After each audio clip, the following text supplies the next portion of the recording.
everybody, my name is Mariah and welcome to my channel.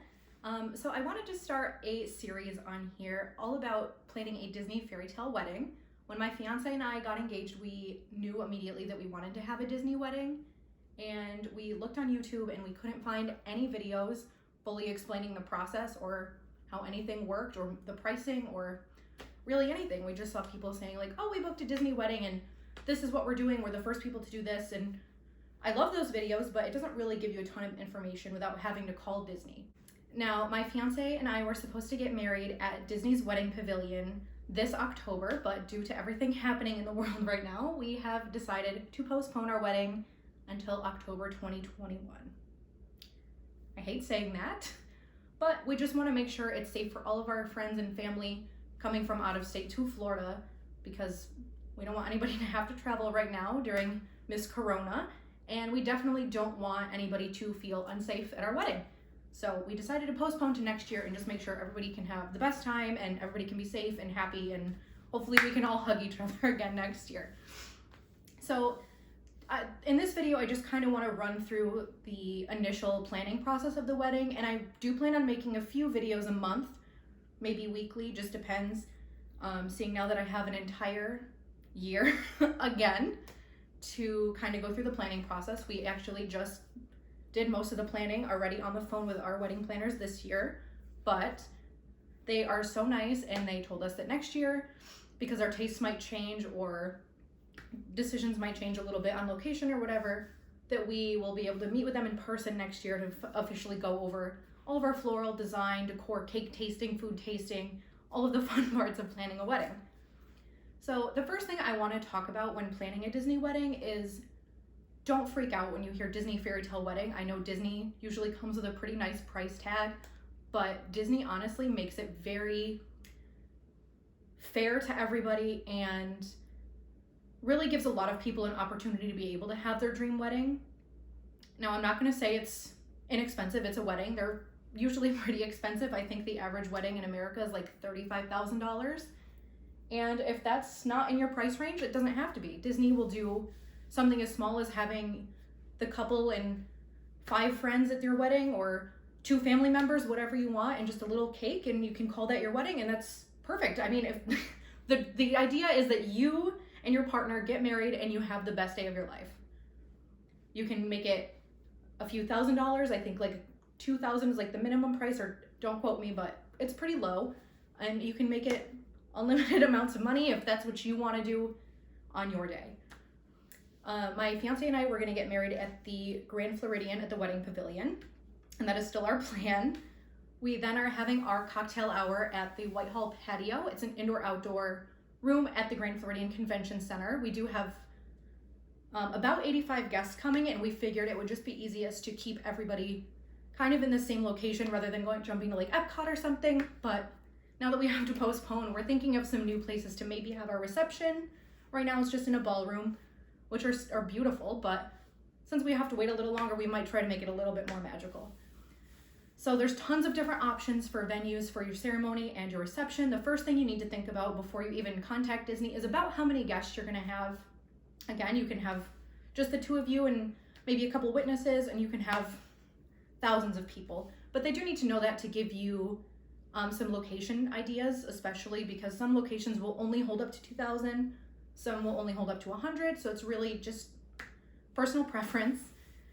We're having about 85 guests, and the Wedding Pavilion was a great fit. I mean, you can have 1 guest, and I think 2,000 is the max in there, which, not 2,200 maybe?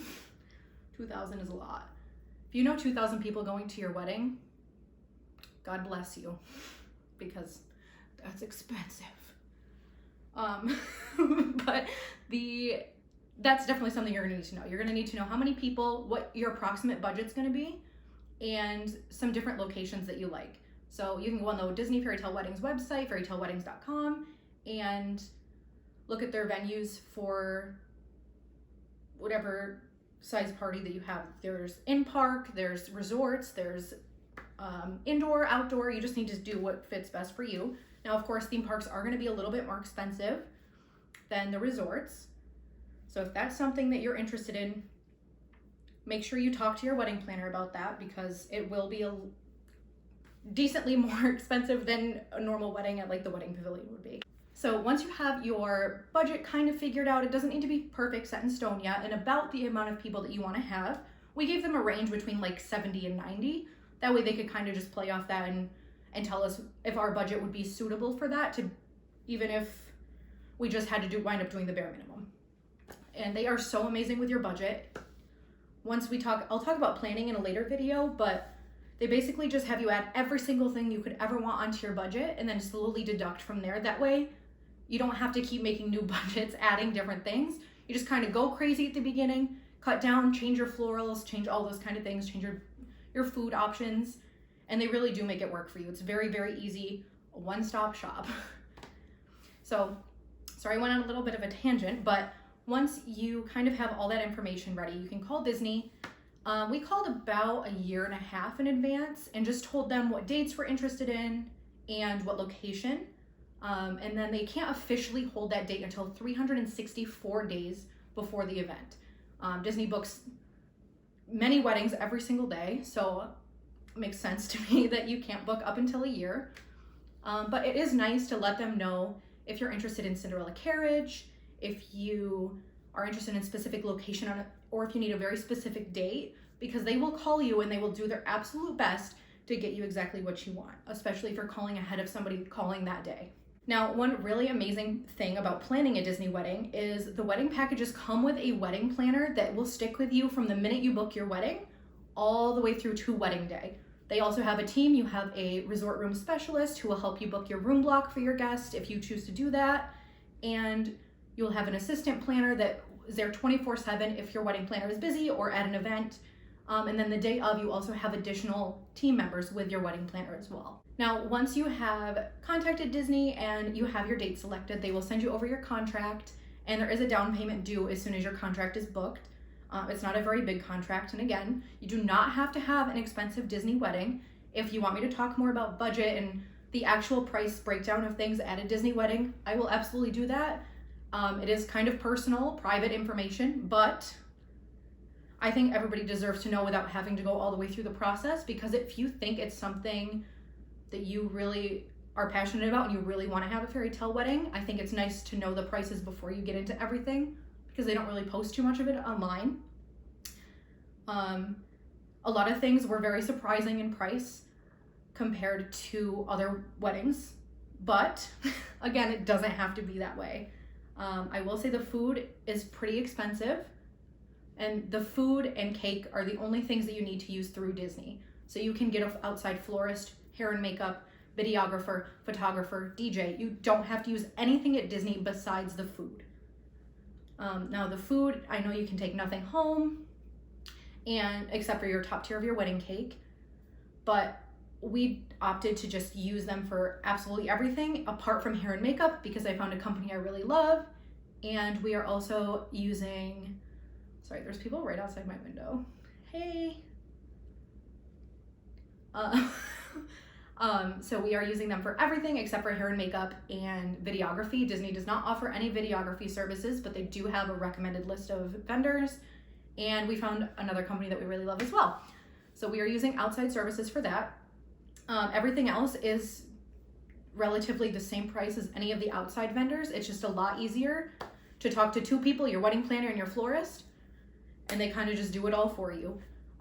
Again, since Corona's happening and people can't be near each other right now, we did all of our planning sessions on the phone, and it went very well. Actually, they make everything so easy, and I was really worried because they couldn't see everything, but I just sent over my Pinterest board, and my fiance and I jumped on the phone, and they literally just asked us, starting the day before the wedding, every single minute breakdown of what we wanted, what we don't want.